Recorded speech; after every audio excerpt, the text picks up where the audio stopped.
तो hello friends, कैसे हैं आप लोग। आशा करते हैं आप लोग बहुत अच्छे होंगे और अपनी तैयारी बहुत ही अच्छे से कर रहे होंगे। आज की वीडियो में हम आपको बताने वाले हैं क्लास 12 का हिंदी का चैप्टर नंबर 3। चैप्टर नंबर 3 में जितने भी इम्पोर्टेंट प्रश्न हैं जो बिहार बोर्ड के एग्जाम में पूछे जाते हैं, यानी एक बार नहीं कई बार बिहार बोर्ड के एग्जाम में चैप्टर 3 से क्वेश्चन पूछे गए हैं, वही सब प्रश्न हम आपको इस वीडियो के माध्यम से कराने वाले हैं। और यकीन मानिए, अगर इस वीडियो को आप पूरा लास्ट तक देखते हैं तो जितने भी इम्पोर्टेंट ये प्रश्न हम आज कराने वाले हैं वो सारा का सारा प्रश्न का आंसर आपके माइंड में अभी के अभी सेट कर देंगे, अभी का अभी याद दिला देंगे। ठीक है, तो चलिए हम लोग बिना टाइम गवाए और बिना लेट किए बिना देर किए हम क्या करते हैं, क्वेश्चन की ओर चलते हैं। आइए देखा जाए। जैसे कि आपको मालूम होगा कि हम एक एक चैप्टर का इम्पोर्टेंट प्रश्न हम आपके सामने ला रहे हैं जो एग्जाम में पूछे गए हैं। इसी प्रकार चैप्टर 3 का टोटल हम बात करें तो यहाँ पे 9 क्वेश्चन लाए हैं आपके लिए। कितना प्रश्न बाबू? 9 क्वेश्चन। और ये क्वेश्चन ऐसा क्वेश्चन है जो बिहार बोर्ड का लिखने से और कहने से बिहार बोर्ड में एग्जामिनर का बहुत इंपॉर्टेंट प्रश्न एक तरह से कहा जा सकता है। तो इन सारे प्रश्नों को याद करा देना ये मेरा जिम्मेवारी है और आपका जिम्मेवारी है कि हमारे इस पूरे वीडियो को देख लेना और अगर पसंद आए तो लाइक जरूर करना। ठीक है, आइए देखते हैं पहला प्रश्न। पहला प्रश्न क्या है? पहला प्रश्न है, कह रहा है कि जयप्रकाश नारायण की पत्नी का क्या नाम था। बाबू पूछ रहा है कि जयप्रकाश नारायण की पत्नी का क्या नाम था और वो जो उनकी पत्नी थी वो किसकी पुत्री थी। तो हम बता दें, बहुत इजी, एक शब्दों में आंसर देना है। जयप्रकाश नारायण की पत्नी का जो नाम था बाबू वो था प्रभावती देवी। क्या नाम था? प्रभावती देवी। ठीक है, तो आपको ये याद हो गया होगा, जयप्रकाश देवी, देश लिख दिए हम ना, देवी, प्रभावती देवी। और ये किसकी पुत्री थी? तो प्रसिद्ध गांधीवादी ब्रज किशोर की पुत्री थी। किसकी पुत्री थी? तो ब्रज किशोर। आप बता दीजिएगा किसकी पुत्री? तो ब्रज किशोर की पुत्री थी, यानी ब्रज किशोर प्रसाद, ऐसे आप लिख देंगे तो आपको पूरा का पूरा नंबर मिल जाएगा।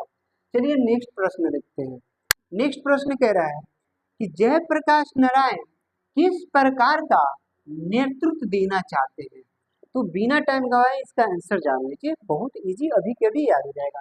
जयप्रकाश नारायण उस प्रकार का नेतृत्व देना चाहते थे जिसमें उनको कोई आगे पीछे से डिटेक्ट ना करे, आगे पीछे से ये ना कहे कि आप वैसे कीजिए, ऐसे कीजिए, वैसे कीजिए। अगर आप कहते हैं कि अगर कोई हमें कहेगा कि आप ऐसे कीजिए, वैसे कीजिए, तो हम उसी वक्त उस नेतृत्व को छोड़ देंगे। हाँ, सभी के बात को सुनेंगे, सभी की बात को मानेंगे, लेकिन आखिरी फैसला जो होगा मेरा होगा। वो इस प्रकार का नेतृत्व करना चाहते थे।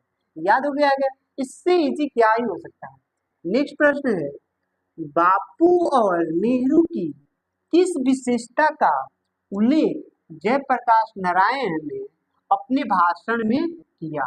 तो बाबू बता देना है, बापू और नेहरू की जो उल्लेख विशेषता, यानी विशेषता का उल्लेख जो किए थे अपने भाषण में, क्या किए थे? बोले थे कि बापू और नेहरू के बारे में कितना भी आलोचना कर लीजिए, उनको कितना भी भाला बुरा बोल लीजिए, कितना भी गलत उनको बोल लीजिए, पर वो जो है ना उस बातों को लेकर आप पे दबाव नहीं देते हैं, वो माफ कर देते हैं। उनका कितना भी आलोचना कर लीजिए, कितना भी कड़ी निंदा कर लीजिए, बापू और नेहरू की वो जो है माफ कर देते हैं, किसी भी व्यक्ति को माफ कर देते हैं। यही आलोचना अपने भाषण में कहते हुए ये आलोचना करते हैं बापू और नेहरू के लिए। ठीक है, आइए नेक्स्ट प्रश्न है। नेक्स्ट प्रश्न है कि जयप्रकाश नारायण कम्युनिस्ट पार्टी में क्यों नहीं शामिल हुए। तो आपसे पूछेगा कि जयप्रकाश नारायण कम्युनिस्ट पार्टी में क्यों नहीं शामिल हुए, तो आपको क्वेश्चन का ही आंसर बना देना है। बोलना है कि जयप्रकाश नारायण कम्युनिस्ट पार्टी में इसलिए शामिल नहीं हुए क्योंकि उस समय हमारा देश गुलाम था और अपने देश को आजाद करने के लिए वो कांग्रेस पार्टी में जाकर शामिल हो जाते हैं। तो याद रहेगा क्यों नहीं शामिल होते हैं, क्योंकि उस समय हमारा देश क्या था, गुलाम था, और देश को आजाद करने के लिए वो कांग्रेस की पार्टी में शामिल हो जाते हैं। इतना इजी आंसर आपको याद ना हो तो क्या ही होगा यार। नेक्स्ट प्रश्न है, बंधी हुई मुट्ठियों का क्या लक्ष्य है। ये एग्जाम में बहुत बार पूछा है कि बंधी हुई मुट्ठियों का क्या लक्ष्य है। तो हम बता दें, जयप्रकाश नारायण कहते हैं कि जनता जो अब जो जनता जो है, जनता की जो सरकार है उनके खिलाफ जनता क्या की है, मुट्ठी बांध ली है। जो शोषण कर रहे हैं, जो शोषण करने वाले नेता हैं, उनके खिलाफ मुट्ठी बांधकर ये लक्ष्य निर्धारण की है कि अब इन शोषण करने वाले को इस धरती से मार भगाना है। कितना इजी है बाबू। आइए नेक्स्ट प्रश्न देखते हैं। नेक्स्ट प्रश्न है, दल विहीन लोकतंत्र और साम्यवाद में कैसे संबंध है।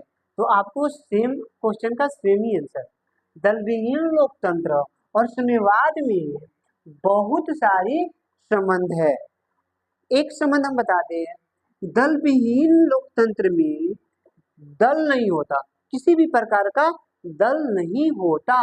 उसी प्रकार साम्यवाद में किसी भी प्रकार का जाति धर्म नहीं होता, सभी लोग समान होते हैं। यानी दल विहीन लोकतंत्र में सारे लोग जिस प्रकार समान होते हैं, उसी तरह साम्यवाद में भी सारे लोग समान होते हैं, जाति धर्म नहीं होती है। चलिए नेक्स्ट प्रश्न आपको समझ में आ रहा होगा, ज्यादा बिना बकवास किए डायरेक्ट क्वेश्चन पढ़ के क्वेश्चन का आंसर हम आपको दे दे रहे हैं। नेक्स्ट क्वेश्चन है कि दिनकर जी का निधन कहाँ और किन परिस्थितियों में हुआ। तो आपको बताना है, दिनकर जी का निधन जो है ना, बिल्डिंग नर्सिंग होम में हुआ था। कहाँ हुआ था, बिल्डिंग नर्सिंग होम में हुआ था। और किन परिस्थितियों में हुआ था, तो आपको बता दें, दिल का दौरा पड़ने से हुआ था। किसके क्या पड़ने से हुआ था, तो दिल का दौरा पड़ने से। इसके बाद आपको प्रश्न दिख रहा होगा 8 नंबर, जो बिहार बोर्ड के एग्जाम में इतना बार पूछा गया। ये 9 प्रश्नों में से सबसे ज्यादा अगर कोई प्रश्न पूछा गया है ना, तो ये 8 नंबर प्रश्न पूछा गया है। तो इसको ध्यान से सुनिएगा और याद कर लीजिएगा। क्या है कि संघर्ष समितियों से जयप्रकाश नारायण क्या अपेक्षाएं हैं। यानी संघर्ष समितियों से जयप्रकाश नारायण की क्या अपेक्षाएं हैं। तो आपको क्वेश्चन का ही आंसर बताना है। बोलना है कि संघर्ष समितियों से जयप्रकाश नारायण की, यहाँ क्या की जगह लिख देना, यह अपेक्षाएं हैं कि सभी संघर्ष समितियां मिलकर चुनाव में अपना एक उम्मीदवार खड़ा करे। सभी संघर्ष समितियां मिलकर क्या करे, चुनाव में अपना एक उम्मीदवार खड़ा करे और वह उम्मीदवार जनता के लिए काम करे, न्याय और अन्याय का पालन करे। यही तो जयप्रकाश नारायण संघर्ष समितियों से अपेक्षा रखते हैं। आशा है कि आपको याद आ रहा होगा और समझ में आ रहा होगा। सबसे बड़ी समझ में आपको आ रहा होगा। समझ में आए तभी हमारे वीडियो को लाइक करना है, ना आए तो जो कोई जबरदस्ती नहीं है। नेक्स्ट प्रश्न है, व्यक्ति से नहीं हमें तो नीतियों से झगड़ा है, सिद्धांतों से झगड़ा है, उनके कार्यों से झगड़ा है।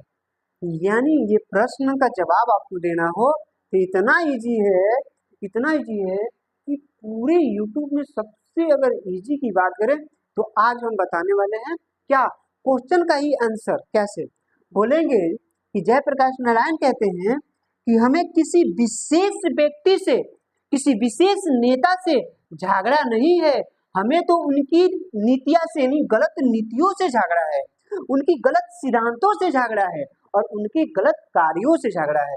यही तो इसका आंसर है। देखो तो बाबू, क्वेश्चन का ही आंसर बन गया। किसी भी, जयप्रकाश नारायण कहते हैं किसी भी विशेष व्यक्ति से या किसी भी विशेष नेता से हमें झगड़ा नहीं है, हमें तो उनके नीति से झगड़ा है, उनकी गलत नीति से, उनकी गलत सिद्धांतों से, उनकी गलत कार्यों से झगड़ा है। आशा करते हैं आपको समझ में आ गया होगा। समझ में आ गया होगा तो हमारे चैनल को सब्सक्राइब कर लीजिए और वीडियो आपको पसंद आया होगा क्वेश्चन समझाने का तरीका आपको अच्छा लगा होगा तो हमारे वीडियो को लाइक कर दीजिएगा और अपने मित्र के साथ शेयर जरूर कीजिएगा ताकि उनका भी एग्जाम 2026 का अच्छे तरीका से निकल जाए और आप लोग दोनों 2027 में भी नेक्स्ट ईयर में एक साथ रहें। ना तो आप पढ़ लें और अपने मित्रों को ना दें तो पता चलेगा कि वो हो गया फेल और आप लोगों के पास तो साथ छूट जाएगा। तो साथ ना छूटे इसलिए आपको शेयर भी कर देना है। चलिए मिलते हैं नेक्स्ट वीडियो में नेक्स्ट चैप्टर के साथ। अभी तक के लिए जय हिंद, जय भारत, भारत माता की